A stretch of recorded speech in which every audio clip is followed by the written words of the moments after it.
Salut à tous, très heureux de vous avoir dans ce petit élément ressources support de expertise web marketing. Donc, comme dans la série que nous avons démarré, dans cette vidéo, nous allons parler cette fois-ci de SEA. Donc, si vous n'avez pas encore vu la vidéo précédente dans laquelle nous avons parlé de SEO, je vous invite à aller chercher au niveau des vidéos les plus anciennes pour pouvoir d'abord actualiser tout ce que nous avons vu dans la précédente vidéo pour pouvoir mieux comprendre ce que nous allons poursuivre dans le domaine du SEA. SEA, juste un rappel, c'est Search Engine Advertising, c'est-à-dire tout ce que vous pouvez mettre en place pour pouvoir d'abord avoir plus de trafic, mais la base, c'est que vous allez investir un budget dans la publicité. Et donc, quand on parle juste de la publicité, tout de suite, on pense aller vers la télévision. Non, non, pas du tout, pas du tout. Je pense que cette stratégie, elle est déjà un peu dépassée. Donc, actuellement, on parle beaucoup plus de la publicité, mais sur les plateformes des réseaux sociaux. Ce qu'on connaît le plus, c'est Facebook. D'accord? Mais dans cette partie, beaucoup plus, nous avons le SEO. Très souvent, beaucoup de personnes font la confusion et en disant que les stratégies de SEO incluent également Facebook Ads. Pas du tout. Pas du tout. Donc, nous allons clarifier ces malentendus. Le Search Engine Advertising, Search Engine, c'est-à-dire c'est de la pub, mais beaucoup plus pour les moteurs de recherche. Donc, Facebook n'est pas un moteur de recherche, donc c'est un média social, d'accord? Donc, Facebook Ads, c'est beaucoup plus dans la stratégie SMO. Donc, nous allons d'abord comprendre que dans la stratégie SEO, nous n'avons pas Facebook Ads, c'est beaucoup plus Google Ads. Et quand on parle de Google Ads, vous pouvez configurer vos publicités. D'abord, en fonction des moteurs de recherche, ou bien c'est à travers le réseau display. Réseau display, de quoi il s'agit?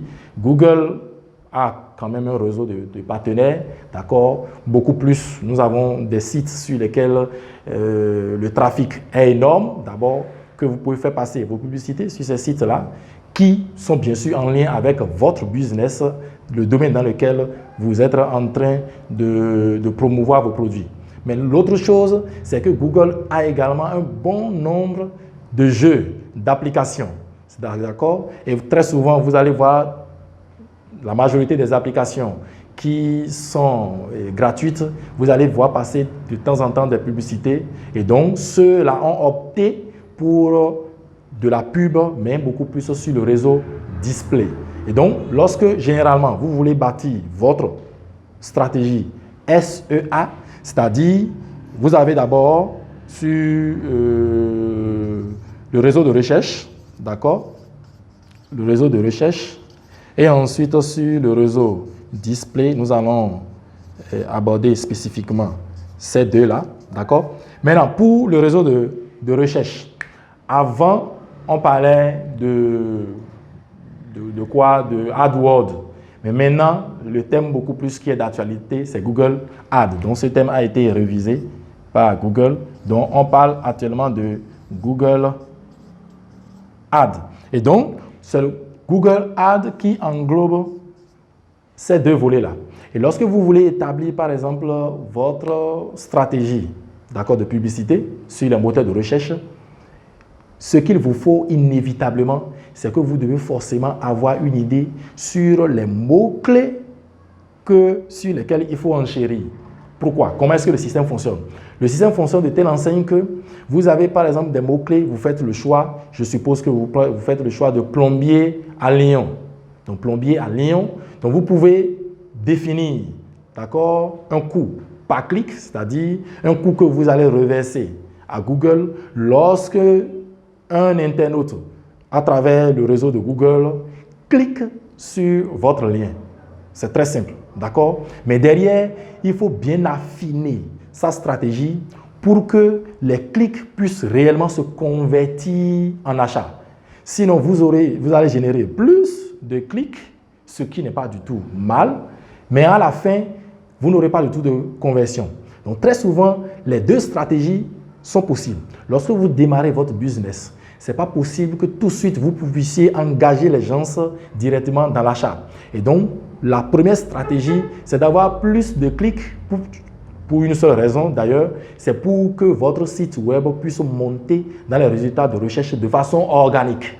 Et donc, comme je l'expliquais dans une vidéo précédente, la stratégie SEO s'accompagne aussi de la stratégie SEA. Des fois, la stratégie SEA vient juste pour soutenir les résultats que vous aurez au niveau du SEO. Ce qui veut dire quoi? Lorsque vous commencez nouvellement votre business, l'objectif, c'est de drainer plus de trafic, d'accord, vers le site web. Bien évidemment, vous allez générer quelques conversions, c'est-à-dire quelques achats, mais ce n'est pas tout de suite que vous allez générer 1000 ventes par jour ou bien 1 million de vues. Non, ce n'est pas possible. Il faut bâtir une stratégie sur le long terme, de telle enseigne que ceux qui viennent sur votre plateforme soient éligibles pour votre tunnel de vente.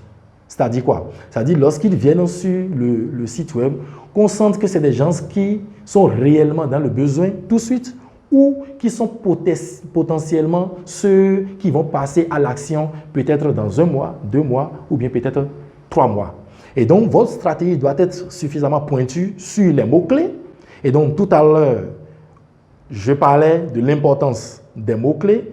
Et ce qui est crucial, c'est que vous voulez enchérir sur ces mots-clés ou bien sur ces expressions. De façon globale, nous allons revenir sur ces quelques détails-là. Pourquoi on parle de mots-clés, de longue traîne, ainsi de suite, dans de prochaines vidéos. Mais dans cette vidéo, c'est juste pour que vous puissiez avoir une vue beaucoup plus globale lorsque vous voulez mettre en place des stratégies pareilles.